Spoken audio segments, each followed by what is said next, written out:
Hello, and thank you once again for watching my video.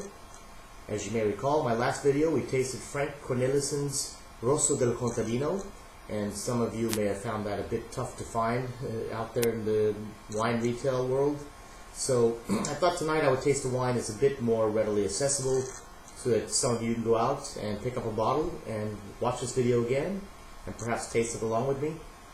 And so tonight we're going to taste actually a wine that is made with probably my favorite white wine grape. It's called the Riesling.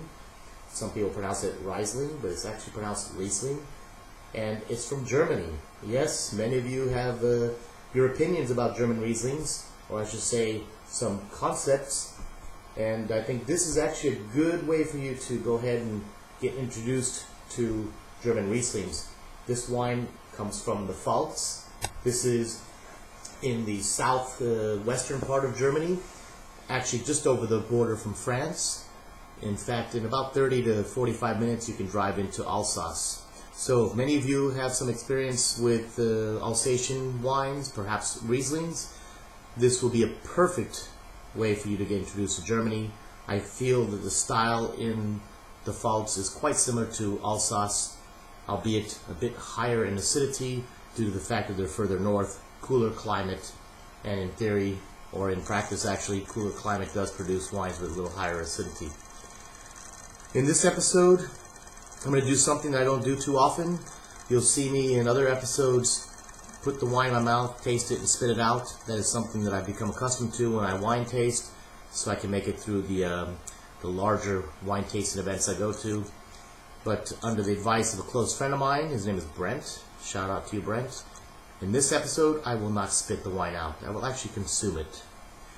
Okay, so today we're going to feature a wine, as I mentioned, that is quite readily accessible to everyone out there in the world. Go ahead and zoom in on that and show you what we're talking about. Yes, Dr. Bürklin-Wolf'sWachenheimer Riesling. And the vintage, can we see that? 2007. Perhaps the lighting in here is a little too much. Dr. Bürklin-Wolf is the largest family-owned estate in the Pfalz in Germany, with 110 hectares. Each hectare is 10,000 square meters, so you do the math, you do the conversion. He is the first certified biodynamic winemaker in Germany. This simply means that he is organic, and he also does a few organic preparations and adds them into the vineyards at certain times of the year. Some people think that biodynamic winemakers are also a bit spiritual, and perhaps they are.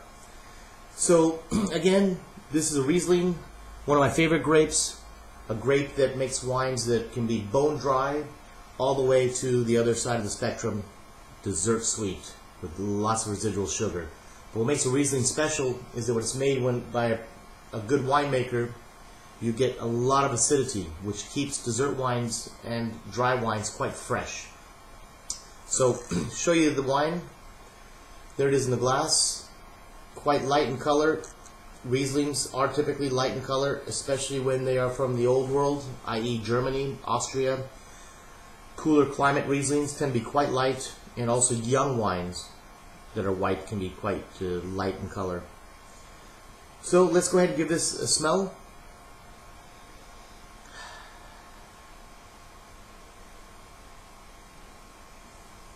I get aromas of fresh lemons.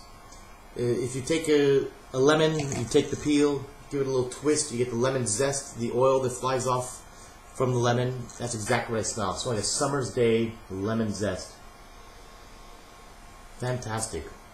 One thing Dr. Bürklin-Wolf tends to do, and in this wine, by the way, the grapes are hand-picked, which I find that to be a great strength. When you hand-pick grapes, there's no risk of getting them squished before it's time to squish them. If you go by machine can be a bit rougher on the grapes. We'll tend to also pick grapes that are not ready to be picked, and perhaps even rotten grapes. So hand picking means you can select the grapes that you want to pick, and you can choose when to begin fermentation. So he also strives to balance residual sugar with residual acidity. So you get a very balanced fruity wine with good acidity.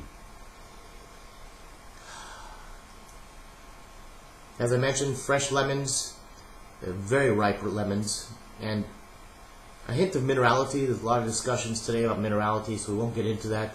That might be for a future episode. But what I mean when I say minerality is if you think about rocks or stones when they get wet and then they start to evaporate because of the heat, you smell this wet stone smell. That's what I get. Let's go ahead and give this a taste.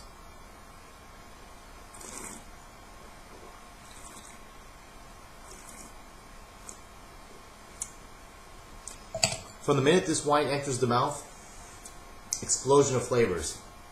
The fruit is extremely focused. Again, lemons. I know when you think lemons, you think, ooh, too sour. These are ripe Sicilian lemons. They're a tad sweet, but the sweetness disappears and the acidity works its way in. How do you sense acidity? You sense it on the sides of your tongue.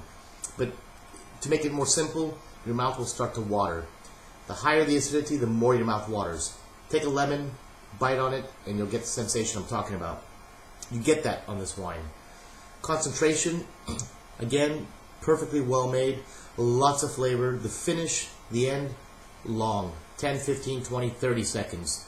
Another way to tell good quality wine, it sits for a long time. What would I eat with this wine? Well, a Riesling is a tool we use a lot in the world of sommelier life. It pairs well with many different types of food. Pork, think about what they eat back in the Pfalz. What do they eat in Germany and in the Pfalz? I was there for 10 days harvesting for Bürklin-Wolf, actually, in 2007.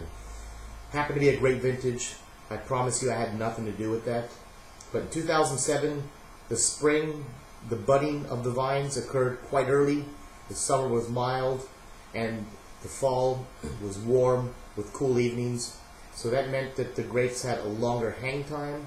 Grapes could stay on the vineyards for a longer amount of time, and 2007 was a magical vintage. In fact, you won't hear me say this often because I enjoy my Rieslings quite young, but in this case, 2007, in many cases, needs quite a few years in the cellar to become even approachable. They seem a bit awkward, some of the Rieslings, when they're young, in the 07 vintage. By the way, Riesling is a white grape that can be aged for a long time. People think of red wine as a wine to age, but Riesling in a top vintage, especially on the sweeter side, on the dessert side, can age for 50 years, no problem.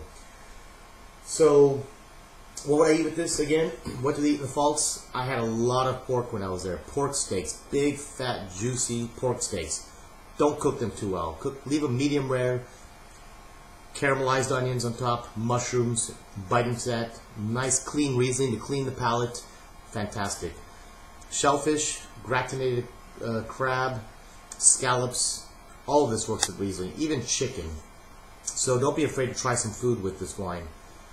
Also cheese. I think it's very common to find people enjoying red wine with cheese. It's not always the case. As a matter of fact, it's been shown and proven, especially with today's variety of cheeses, with a lot more flavor and more saltiness and umami, if you will. We find dessert wines, sweet wines, and white wines work best with cheese, and actually red wines do not work quite as well. So this wine would be great with some cheeses. So again, go out and buy a bottle of Dr. Bürklin-Wolf's Wachenheimer Riesling. Watch this video again, taste it along with me, and leave me some feedback. Tell me what you think. Alright, thanks for tuning in. See you soon. Bye-bye.